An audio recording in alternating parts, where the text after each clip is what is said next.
Welcome to Christian Virtual Fellowship. Christian Virtual Fellowship is a production of Allegiance to the King. Allegiance to the King is a church that meets online with participants from 5 of the 7 different continents of the world. So welcome. If you believe in the human Messiah, in the human Jesus Christ our Lord, and believe that there's only one God, and if you don't have a home church or a home Bible fellowship, join us. We'd love to have you join us. We offer not just teachings online, but we meet, we get together, we have fellowship during the week, we have prayer in the morning. So we have a lot to offer, and you don't have to feel isolated if you're a biblical Unitarian. Today's topic is going to be, and see here. Today's topic is about the book of Judges, and in particular, the first 2 chapters. We're going to read chapters 1 and 2 and discuss how it's relevant today. The first 2 chapters are introductory in nature. So let's start first with a little background, and much of it may be familiar to you. On the way to the Promised Land, the tribes of Israel were under the stern and strict leadership of Moses. Before he died, Moses had mentored Joshua, who led the nation after Moses died. Generally speaking, there was peace with God, who was present with the tabernacle and the Ark of the Covenant. With Israelites trusting him, it was God's hope that the new nation would become a nation of priests, acting as a light to the world, leading people to God. God told Moses in Exodus, "You yourselves have seen what I did to the Egyptians, and how I carried you on eagle's wings and brought you to myself.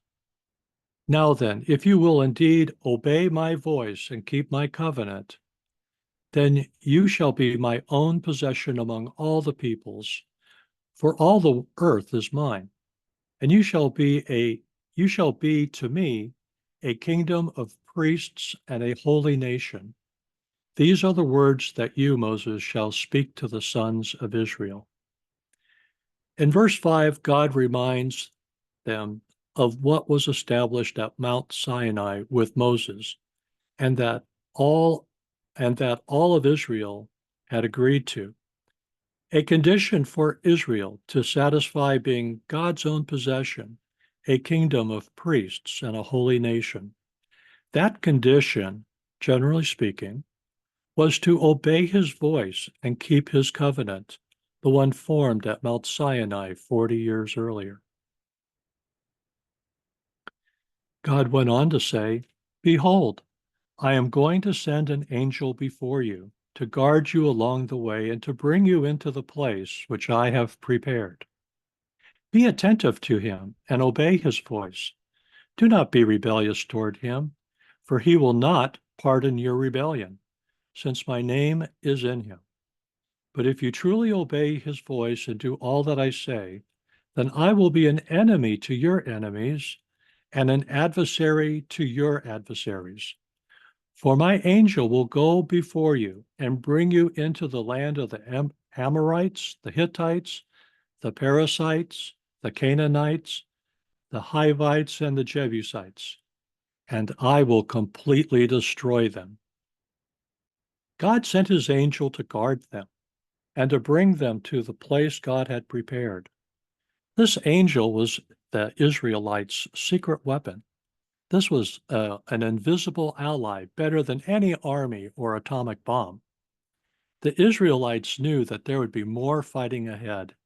In fact, not only were there the Canaanites and all to fight, but there were spiritual forces, the gods of the Canaanites as well. And those spiritual forces wanted to defeat God's purposes. Note that early on, during Exodus, It was God's intention to completely destroy the inhabitants of the land. Joshua led his army with the Ark of the Covenant carried by the Levites. God cleared the way using hornets and earthquakes and other things to make the fight easier for the Israelites. But all of this was conditioned on the Israelites trusting and obeying him and keeping his covenant. Having a strong leader like Joshua united the tribes into a nation, and having the presence of God symbolized by the Ark of the Covenant gave the Israelites courage to attack many different groups of inhabitants. God promised to drive them out. I will drive them out from you little by little until you become fruitful and take possession of the land. And then in Deuteronomy, it says that the Lord your God will drive away these nations from you little by little. You will not be able to put an end to them quickly. Otherwise, the wild animals would become too numerous for you. While the promise of the land was certain, God let the Israelites know it wasn't going to happen overnight. In both these verses, it is God, not the Israelites, who will drive away these nations. In Joshua 24, it says that the Lord drove out from before us all the peoples, even the Amorites who lived in the land. We also will serve the Lord, for he is our God. Then Joshua said to the people, you will not be able to serve the Lord, for he is a holy God. He is a jealous God. He will not forgive your wrongdoings or your sins. If you abandon the Lord and serve foreign gods, then he will turn and do you harm and destroy you after he has done good to you. And the people said to Joshua, no, but we will serve the Lord. So Joshua said to the people, you are witnesses against yourselves that you have chosen for yourselves the Lord, Yahweh, to serve him. And they said, we are witnesses. And then Joshua replies, now then, do away with the foreign gods which are in your midst, and incline your hearts to the Lord, the God of Israel. And the people said to Joshua, we will serve the Lord our God and obey his voice. So there's this recommitment by the people to the covenant with God to serve him. But Joshua had to say, do away with the foreign gods that you have and listen to the God of Israel. So even after everything that they had already been through, they've gone through the Red Sea on dry ground. They went across the Jordan River on dry ground, and they saw Jericho's walls fall. All that, they were still carrying around with them false idols and worshiping them. It goes on to say, now it came about after these things that Joshua the son of Nun, the servant of the Lord, died being 110 years old. And they buried him in the territory of his inheritance in Timnath-serah, which is in the hill country of Ephraim, on the north of Mount Gaash. Israel served the Lord all the days of Joshua and all the days of the elders who survived Joshua, and had known every deed of the Lord which he had done for Israel. Now they buried the bones of Joseph, which the sons of Israel brought up from Egypt, at Shechem, in the plot of land which Jacob had bought from the sons of Amor, the father of Shechem, for 100 pieces of money. And they became the inheritance of Joseph's sons. And Eliezer, the son of Aaron, died, and they buried him at Gibeah, the town of his son Phinehas, which was given to him in the hill country of Ephraim. So this last portion of the book of Joshua brings to mind the book of Genesis by mentioning Joseph, and also the book of Exodus by mentioning Aaron, who was Moses' brother and assistant, And Joshua and all his generation who witnessed the mighty works of God in Egypt and in the Red Sea and in the Jordan River and what have you, that generation died and was buried. This brings us to the first two chapters of Judges. I would like you to keep in mind that the book is not strictly chronological, but has a message about faithfulness to God's covenant. Judges chapter 1. Now it came about after the death of Joshua that the sons of Israel inquired of the Lord, saying, who shall go up first for us against the Canaanites to fight against them? The Lord said, Judah shall go up. Behold, I have handed the land over to him. Well, this seems to be a pretty good start. They go to the Lord. They ask for instructions, and the Lord replies. So this seems promising. Then Judah said to his brother Simeon, now we have to realize that Judah is not a person. Judah is a tribe. And his brother Simeon is a tribe of thousands of other people. So these two tribes get together, and Judah says, go up with me into the territory allotted me, and let's fight the Canaanites, and I in turn will go with you into the territory allotted you. So Simeon went with him. So this is Judah's leader, who is Caleb, who is actually still alive at the time. One has to ask, does this bring glory to God by asking Simeon to reinforce Judah? Wasn't God enough? So we go to verse 4. Judah went up, and the Lord handed over to them the Canaanites and the Perizzites, and they defeated 10,000 men at Bezek. They found Adoni-Bezek in Bezek and fought against him, and they defeated the Canaanites and the Perizzites. You probably know that the Canaanites and other nations in that area had worshipped the god of storms, lightning, and fertility. And his name was Baal. Adoni-Bezek, it strictly means my lord of lightning. And so one has to wonder why the author, why the writer of this chapter puts in this episode. We'll continue on here. But Adoni-Bezek fled, and they pursued him and caught him and cut off his thumbs and big toes. And Adoni-Bezek said, 70 kings with their thumbs and their big toes cut off used to gather up scraps under my table. As I have done, so God has repaid me. Then the sons of Judah fought against Jerusalem and captured it, and struck it with the edge of the sword and set the city on fire. Afterward, the sons of Judah went down to fight against the Canaanites, living in the hill country, and in the Negev, and in the lowland. So Judah went up against the Canaanites who lived in Hebron.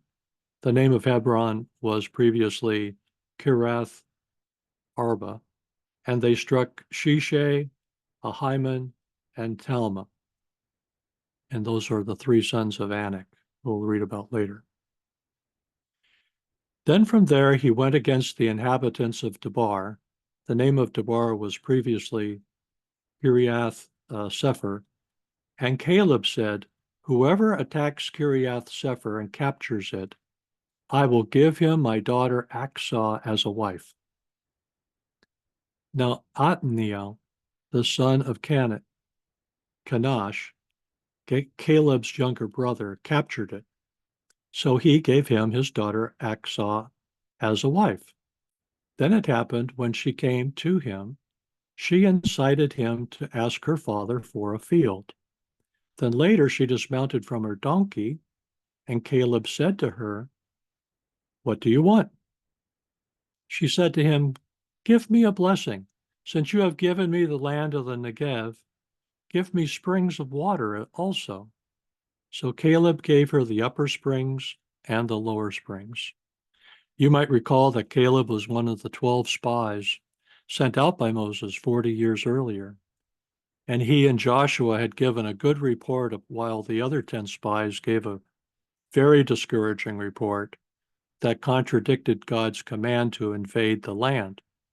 So Caleb was of the generation of Joshua. So we are reading events that happened while the Israelites were still listening to God and keeping the covenant. Now the descendants of Kenite, Moses' father-in-law, and some manuscripts say brother-in-law, went up from the city of palms with the sons of Judah to the wilderness of Judah, which is in the south of Arad. And they went and lived with the people. Then Judah went with his brother Simeon, and they struck the Canaanites living in Sephath and utterly destroyed it. So the name of the city was called Hormah. And Judah took Gaza with its territory, Askelon with its territory, and Ekron with its territory. Now the Lord was with Judah, and they took possession of the hill country. But they, the Judeans, could not drive out the inhabitants of the valley because they had iron chariots. Now Judah could not, I'm going to give a comment here. Judah could not drive out the valley inhabitants, but God could have. So what happened between taking the hill country and not taking the valley? Well, I don't know. Verse 20. Then they gave Hebron to Caleb as Moses had promised, and he drove out from there the 3 sons of Anak, and those were Shishai, Ahiman, and Talmai. Those were giants related to the Nephilim, something like Goliath, who was killed later by David. But the sons of Benjamin did not drive out the Jebusites who lived in Jerusalem. So the Jebusites had lived with the sons of Benjamin in Jerusalem to this day. Likewise, the house of Joseph went up against Bethel, and the Lord was with them. The house of Joseph had men spy out Bethel. The name of the city previously was Luz. And the spies saw a man coming out of the city, and they said to him, "Please show us the entrance to the city, and we will treat you kindly." So he showed them the entrance to the city, and they struck the city with the edge of the sword. But they let the man and all of his family go free. Then the man went to the land of the Hittites and built a city and named it Luz, which is its name to this day.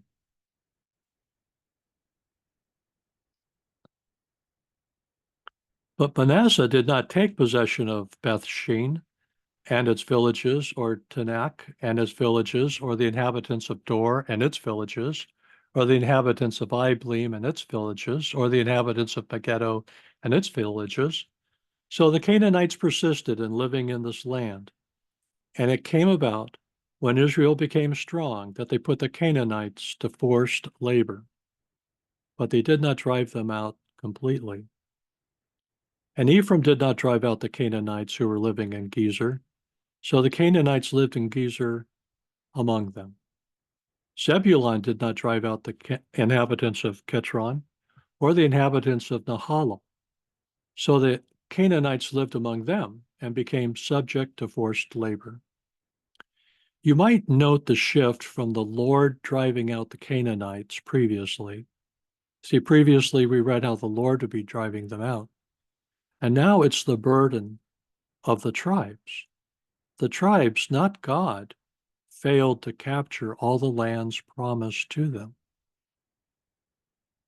Asher did not drive out the inhabitants of Akko, or the inhabitants of Sidon, or of Alab, or of Aksib, Helba, Aphek, or of Rehob. So the Asherites lived among the Canaanites, the inhabitants of the land, for they did not drive them out. Naphtali did not drive out the inhabitants of Beth Shemesh, or the inhabitants of Beth Anath, but lived among the Canaanites, the inhabitants of the land, And the inhabitants of Beth Shemesh and Beth Hanath became forced labor for them. Now, these aren't all of the tribes of Israel, because Reuben and Gad were on the east side of the Jordan River, which had already been taken. Issachar is not mentioned for some unknown reason. And Levi was not given a territory of land, for they get the tabernacle and the temple. Then the Amorites forced the sons of Dan into the hill country, for they did not allow them to come to the valley. Yet the Amorites persisted in living on Mount Erez and Aijalon and Shalbim. But when the power of the house of Joseph grew strong, they became forced labor. The border of the Amorites ran from the ascent of Akrabim, from Selah and upward. So that's the end of chapter 1. Now, verses 21 through 36 of chapter 1 are about how the tribes failed to drive out the inhabitants of the land in certain places. And they were told by God that they would be driven out little by little. But recall, God did promise to drive them out. It wasn't the Israelites driving them out, it was God. So what happened? Why weren't they driven out? Chapter 2 tells us. But before we get to chapter 2, I'd like to share with you two maps. The map on the left represents the territory that was promised by God, that the Israelites, that this was their goal, is to have these certain territories. Now, that's on the left. On the right, there's another map of the same area, and you may notice that there are two shades to the map. There is a darker shade and a lighter shade. And the lighter shade represents the territories actually captured by Israel, by the Israelites. And there are some dotted ones along the coast and around the Dead Sea and up on the east side of the Jordan River by the Sea of Galilee. And so there are many places, but all of the cities that are identified in print there, they're all held by the inhabitants of the land, not by the Israelites. So that was the progress that they made. And the question is, well, what happened? Why? So Judges chapter 2. Now the angel of the Lord came up from Gilgal to Bochim and said, I brought you out of Egypt and led you into the land which I have sworn to your fathers. And I said, I will never break my covenant with you. And as for you, you shall not make a covenant with the inhabitants of this land. You shall tear down their altars. Excuse me. But you have not obeyed me. What is this thing that you have done? Therefore, I also said, I will not drive them out from you, but they will become like thorns in your sides, and their gods will be a snare to you. Now, when the angel of the Lord spoke these words, all the sons of Israel, the people, raised their voices and wept. So they named that place Bochim, which means the weepers, and there they sacrificed to the Lord. So before the invasion of Canaan, God had warned Israel not to make a covenant with the natives and not to marry them. In Exodus, it reads, and oh, by the way, before I go on to the next slide, I want to mention something, and that is that the word sacrificed in the last verse, verse 5, that's the only place you'll find the word sacrificed in the book. Exodus 34. Take care lest you make a covenant with the inhabitants of the land to which you go, lest it become a snare in your midst. You shall tear down their altars and break their pillars and cut down their asherim. For you shall worship no other God, for the Lord, whose name is jealous a jealous God. lest you make a covenant with the inhabitants of the land, and when they whore after their gods and sacrifice to their gods, and you are invited, you eat of his sacrifice. And you take of their daughters for your sons, and their daughters whore after their gods, and make your sons whore after their gods. Israel already made a covenant with loving loyalty, hesed, at Mount Sinai. But 2 generations later, the Israelites didn't care. They did what they wanted to do. They made a covenant with the wicked people of the land. They came into agreement with the very people that should have been driven out because they worshiped false gods and would present a constant wicked influence. Well, how wicked? And here we have a depiction of a religious ceremony of the inhabitants of the land. And on the far right, there's a man without a shirt on, and he is putting firewood into the fire that is in the metal image of a god with its arms stretched out and its hands wide open. And in the foreground, you can see drummers banging on their drums. And then on the left and in the distance, you can see bugles blaring away, all to drown out the screams of the parents, the screams of the little baby being offered as a sacrifice to this false god. So the differences in religion between the Israelites and the inhabitants of the land was no small matter. It was really a matter of murderous, murderous hatred. And there's a common thread thought in our life, in our country, that there are many roads to heaven. Just be a good person and sincere. But worshiping the God of Abraham and worshiping Baal and Ashtoreth were as different as black and white. Yeah, really devout religious people bowing down there. So religious, so sincere, so demonic. In Exodus it read, "Behold, I am going to send an angel before you to guard you along the way, and to bring you into the place which I have prepared. Be attentive to obey and to be attentive to him and obey his voice. Do not be rebellious toward him, for he will not pardon your rebellion, since my name is in him. But if you truly obey his voice and do all that I say, then I will be an enemy to your enemies and an adversary to your adversary. For my angel will go before you and bring you into the land of all these folks, and I will completely destroy them." We read this before. You see, behind what the Israelites could see was a spiritual war going on. And as long as the Israelites were faithful to the covenant and acted as God's people, the angel of the Lord could drive out the pagans and destroy them.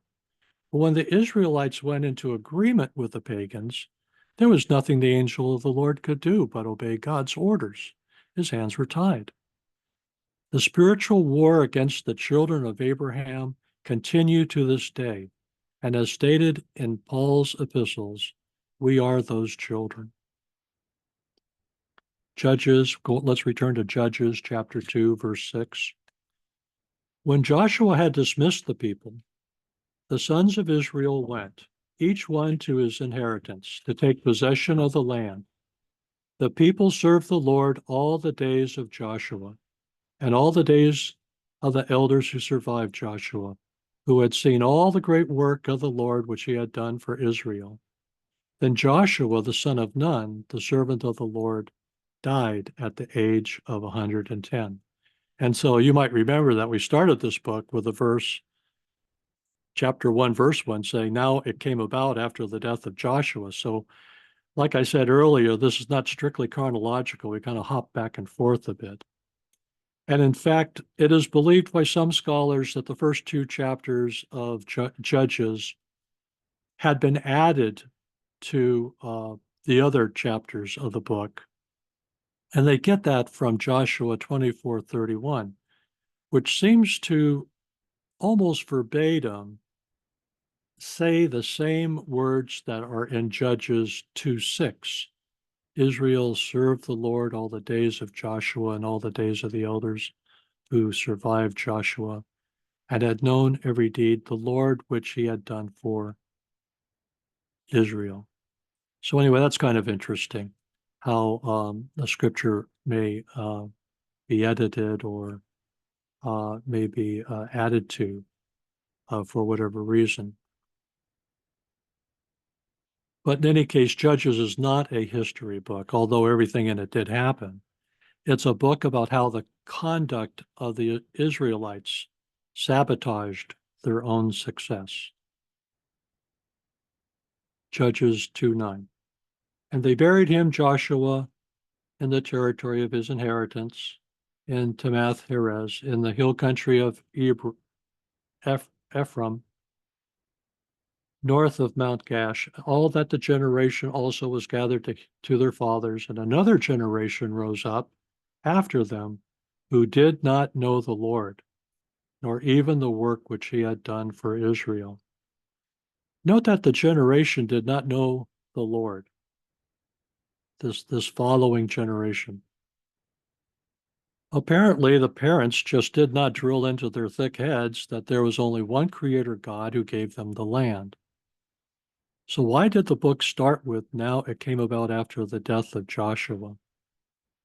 Perhaps because without Joshua or someone else, there was no national leadership. The tribes were on their own. This is when the downward spiral started, and a pattern became established over the next 14 chapters, and it's set forth in a summary in chapter 2. Then the sons of Israel did evil in the sight of the Lord and served the Baals. And the word Baals is kind of a generic term meaning false gods. And they abandoned the Lord, the God of their fathers, who had brought them out of the land of Egypt. And they followed other gods from the gods of the peoples who were around them, and bowed down to them. So they provoked the Lord to anger. They abandoned the Lord and served Baal and the Ashtaroth. And the Ashtaroth, the word means star. And it was their fertility goddess. Then the anger of the Lord burned against Israel, and he handed them over to plunderers, and they plundered them. And he sold them into the hands of their enemies around them, so that they could no longer stand against their enemies. Wherever they, excuse me, wherever they went, the hand of the Lord was against them for evil, as the Lord had spoken, and just as the Lord had sworn to them, so that they were severely distressed. Then the Lord raised up judges who saved them from the hands of those who plundered them. Yet they did not listen to their judges, for they committed infidelity with other gods and bowed down to them. They turned aside quickly from the way in which their fathers had walked in obeying the commandments of the Lord. They did not do the same as their fathers. And when the Lord raised up judges for them, the Lord was with the judge and saved them from the hand of their enemies all the days of the judge. For the Lord was moved to pity by their groaning because of those who tormented and oppressed them. So it's interesting to know that even in the midst of all of the infidelity of the Israelites, that God still considered them his people. And he was moved with pity for them. I think that's really significant. But it came about when the judge died that they would turn back and act more corruptly than their fathers, in following other gods to serve them and bow down to them. They did not abandon their practices or their obstinate ways. And so the cycle of sin was a downward spiral for them. They would act more corruptly than their fathers. So the anger of the Lord burned against Israel, and he said, because this nation has violated my covenant, which I commanded their fathers, and has not listened to my voice, I in turn will no longer drive out from them any of the nations which Joshua left when he died, in order to test Israel by them, whether they will keep the way of the Lord to walk in it as their fathers did or not. So the Lord allowed those nations to remain, not driving them out quickly, and he did not hand them over to Joshua. Now, taking a step back for a moment, I showed you the map where there is a large amount of the promised land still occupied by the pagans. And here they are living among the Israelites. The other nations, in a manner of speaking, and I'm bringing back to my mind Genesis and the Garden of Eden and the temptation of the forbidden fruit of the tree that's right there in the middle of the garden. Well, in a sense, the other nations are acting like that tree of forbidden fruit. It was a way to see how faithful Israel was going to be towards God. Had Israel been obedient and faithful, the promises of prosperity, health, peace, and happiness would have emerged. The land where God's people lived would have become the center of the world. And we did have glimpses of that later when Solomon, for example, ruled and was the wisest man in the world. I go to Judges 2:22, and what the Lord said was that by them I may test Israel, whether they will care to walk in the way of the Lord as their fathers did or not.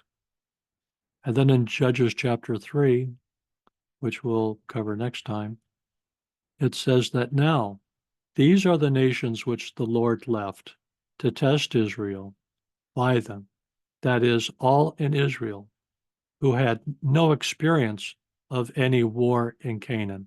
In other words, this was the generation after the wars had started, and they basically made peace with the different nations that they were supposed to push out. And in return of making peace, the nations provided forced labor, as we read earlier. You know, in the past, God had provided Israel with two strong leaders, Moses and Joshua. Israel, made out of several tribes, needed human leadership to stay united and holy. They also needed to obey God and listen to him. They refused to do so. This blindness was not accidental because their enemy, the devil, did not want the nation of Israel to succeed and produce the Messiah. So now I'm going to make some conclusions here. And if you have any opinions after reading all this, I'd love to hear them. Sadly, the following generation after Joshua did not hold fast to the words of their covenant with God. The book of Judges tells some things about man's nature when he is without God. One, it is not only the devil or our own flesh that can get us into trouble. We will read in the following chapters how the environment the Israelites were in, surrounded by wicked and seducing people, can lead them into the practice of sin and abandonment of God. Number two, repeated cycles of disobedience, discipline, and deliverance do not change people's hearts. In fact, they become worse over time. Three, the practice of sin is a downward spiral to inhumanity and ungodliness. For that if we don't have an intentional plan for our lives, our family, and society, the rest of the troubled world will provide a plan for us that will only bring sorrow, death, sin, and death. Now, I may ask you, do you see any trends in our society today that parallel what Judges taught? Do we recall the men who fought the Nazis and fascism and built modern America? Does the younger generation recall what the Reverend Martin Luther King Jr. stood for and stood against? Do we even remember why the Pilgrims, the Quakers, and even the Catholics came to the 13 colonies? Do we even know what the terms of the New Covenant are? I want to leave this study on a positive note. So I'm turning to Hebrews chapter 8. Hebrews chapter 8. But now he has obtained a more excellent ministry, to the extent that he is also the mediator of a better covenant, Jesus Christ, which has been enacted on better promises. For if that first covenant had been free of fault, no circumstances would have been sought for a second. For in finding fault with the people, he says, Behold, days are coming, says the Lord, when I will bring about a new covenant with the house of Israel and the house of Judah, not like the covenant which I made with their fathers on the day I took them by the hand to bring them out of the land of Egypt. For they did not continue in my covenant, and I did not care about them, says the Lord. For this is the covenant which I will make with the house of Israel after those days, declares the Lord. I will put my laws into their minds and write them on their hearts, and I will be their God, and they shall be my people. And they shall not teach each one of his fellow citizen and each one of his brother, saying, Know the Lord. For they will all know me, from the least to the greatest of them. For I will be merciful to their wrongdoings, and their sins I will no longer remember. When he said a new covenant, he has made the first obsolete. But whatever is becoming obsolete and growing old is about to disappear. And we might note that the covenant is not the law of God, which Paul in Romans says is good, righteous, and holy. So to end my teaching, I did something just terrible. I went to ChatGPT to ask what he thought about the first two chapters of Judges, and this is what it came up with. This passage speaks of a new covenant. Is speaking of what we just read in Hebrews, excuse me. This passage speaks of a new covenant that God will establish with his people, characterized by internal transformation rather than external obedience to laws. It promises forgiveness of sins and an intimate personal relationship with God. In the New Testament, particularly in the book of Hebrews, the new covenant is further expounded upon, highlighting Jesus Christ as the mediator of this covenant through his sacrificial death and resurrection. The terms of the new covenant include salvation by grace through faith in Jesus Christ, the forgiveness of sins, and the indwelling of the Holy Spirit to empower believers to live according to God's will. Overall, the new covenant is about a personal relationship with God, forgiveness of sins, and empowerment to live a transformed life through Jesus Christ. And so that ends my message for tonight.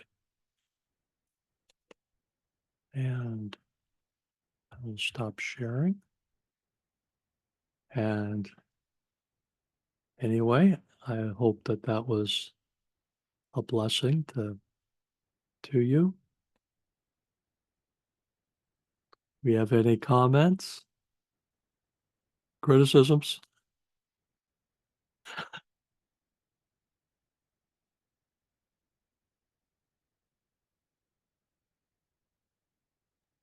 Hey Ray, I don't know if it's just my brain. Um, you said when we were reading, we were finding that the Israelites were not doing things God's way, and they would try to drive out they didn't, or they chose not to drive out their enemies and put them into forced labor. Do I have that correct? Or Yeah, yeah. okay, What was striking to me is that God promised, I'm going to drive them out. I'm going to drive them out. I'm going to drive them out. And then Joshua said, hey, you have to give up those false idols. Those wooden and metal and ceramic idols that you pray to, you got to trash those things. And then the Lord's going to be with us. And so at first, God in his forbearance kind of went along like the Lord was with Judah, for example.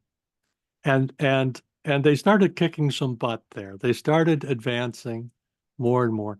But it came to like all of a sudden it's like Benjamin can't drive them out. So and so can't drive them out. Asher can't drive them out. And the question that I had by the end of the chapter is, well, why is that? And it's really because there's a couple of things. One is they didn't give up their false idols. They didn't tear down the altars like God told them to. And they were entering into agreements about forced labor, which indicates to me that they had some sort of agreement with the nations that they were trying to drive out. And and so there is this toleration going on, and then the intermingling, the sons marrying their daughters, the daughters marrying their sons, and before you know it, you got the tribes worshiping the wrong gods. yeah, yeah, So we have I showed those two maps and hey, what was going to happen, what should have happened, and then what did happen. yep, And even within the light shaded areas that were supposedly captured, there were lots of cities that were still occupied by the Canaanites and all those folks. Dan,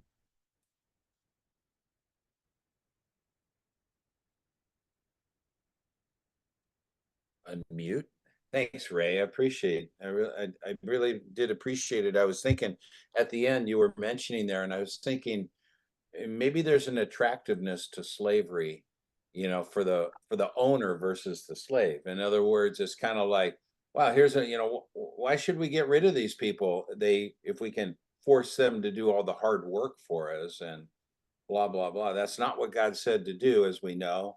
And that thought just hit my mind. It's kind of like it was thinking as you were teaching in Corinthians, bad company corrupts good character.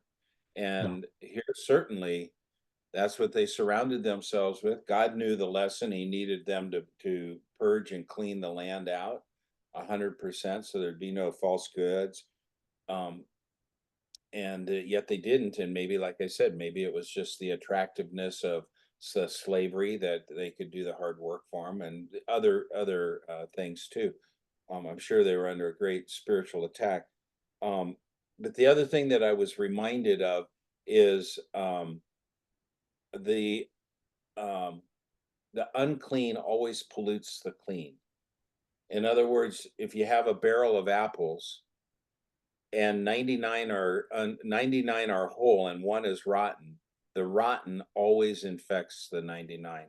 The 99 will never take that rotten apple and make it a good apple. And I was just thinking, it's just, I think there's a spiritual principle there. And then all the times, if you step on a grave, you become unclean. It's not like I'm clean, so I stepped on the grave and I made it clean, yeah. and blah blah. So anyway, thanks, Ray. It's a great reminder. And like I said, I've been immersed in the book of Revelation, and out of Babylon we must come. No. I appreciate your comment, Dan, and I would add to it that it's amazing how God touches us and we become clean. Yeah, And that's the only way to be and clean. yeah, but but Yeah, but that's completely what nature does not tell us. The nature right. tells us that one bad apple ruins a barrel. And Yeah, nothing can corrupt God, but God can it takes God to purify. Exactly. Suzanne. Yeah, that just made me think of a lot of different passages in the Bible, like Isaiah having the coal touch his lips, but also Exactly. Zechariah, the priest in Zechariah, I think his name's Joshua.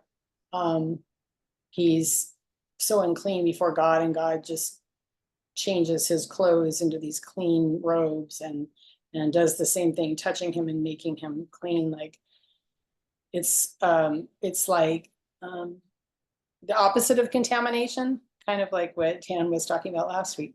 God touches us and confers righteousness upon us. Yeah. So we get Jesus's righteousness on us because we become the righteousness of God, and our dirty robes, and like in Revelation, we're wearing white robes and all that stuff. And it's says over and over in scripture, this is not anything that we do on our own. It's by God's grace. And that's what I kept thinking of when you were talking, Ray, about how compassionate is God, that he sees them sacrificing their children to the fire, which in Jeremiah he says was detestable, and that was called the Valley of Slaughter, in the Valley of Topheth, and that was also where the people would sacrifice to these gods and sacrifice their children. And he said, they did this detestable thing, something that would never come up into my heart. And, that's just amazing to think. Then you read these verses where it says that even though they were so wicked and detestable, God still had compassion on them and still called them back to him and still honored this covenant that he made with Abraham. I think it's just, I don't know, if we ponder that, it's just beyond me. I just listened to a podcast today, Mullins podcast, Ryan Mullins, that Sean Finnegan said he liked, which is not a Unitarian podcast, but being a philosopher, he did this podcast on the whole philosophy of like, why did God create? Because there's classical views and unclassical views about God's impassibility. Obviously God didn't create all these things and us because he needed to, because Acts 17 says he doesn't need anything from us. But when you really get a grip on this whole idea that God existed like for outside of time forever, like just pondering what and who God is, that at some point he decided to create, and he didn't do it out of need. We say he did it out of love, but he didn't like have anybody to love forever. I mean, it's like we can't even conceive of or understand like, why did God create us? But when we see what he did, this planet he created, and how the detail that he put into all his creation, and the amazing thing that he did to create all this life that would reproduce itself. He didn't just like make a lot of little clay things and stick it in a little diorama like we would do. I mean, he actually created humans to make baby humans, and dogs to make baby dogs, and trees to make baby trees. I mean, it's like it just, I don't know. Maybe I'm just waxing poetic or something here, but I just feel like we lose our awe because we just take for granted that, oh yeah, God's there, and he, and we think about like, oh God, I better not do this because God will get mad. It's like we should be going way beyond that. We should be really meditating on the awesome reality that we exist, and that we exist because God chose to take the time. Well, to us, it's time. I don't know what it was to him, but chose to create, and not just create stuff or create the way that the ancient Near East gods were creating out of jealousy and selfishness and wanting humans to be their slaves. But God created to have us in relationship with him and to love him out of a free will and a choice. I don't know. I just feel like we should be spending more time thinking about those things, because it's just, yeah. And listen to that podcast episode. I thought it was so interesting. Like all the philosophies behind like, why did God create? We don't know. but we know what he has created, and it just, it like it says in Romans, that everything in creation points to his glory and to his intelligence and everything else about him. But anyway, just that's been on my mind and heart for the last few days. I just thought I would go there. Well, I think that's pretty profound because, and I don't have any answer for that, but I know that we are not in the last chapter of his book, in the sense that there is so much more to come. And what our own destiny is with God and how all that works is going to be utterly mind-blowing, I'm sure, and wonderful, because we have such a great God, and his signature in the stars and on the earth and the flowers and everything. Such a beautiful creativity that we have here by his hand, and the amount of detail just is incredible. Yeah, I It's put really that well. link to that episode in the chat. I just feel like everyone should listen to it, just because it just kind of like, it just takes you over there. Like, we never stop and think, like, why did God bother to create it all? Like, he didn't have to. If he didn't, there was a time when he hadn't created yet. What is that like? Yeah. Yeah. Well, anyway, I think on that, I think I'll stop the recording, and I would like to again invite those on YouTube who have gone through the teaching this evening, that to invite you to join us at a2kchurch.org. And we're also on Facebook, and we would love to have your fellowship and to enjoy your company. And anyway, God bless and good night.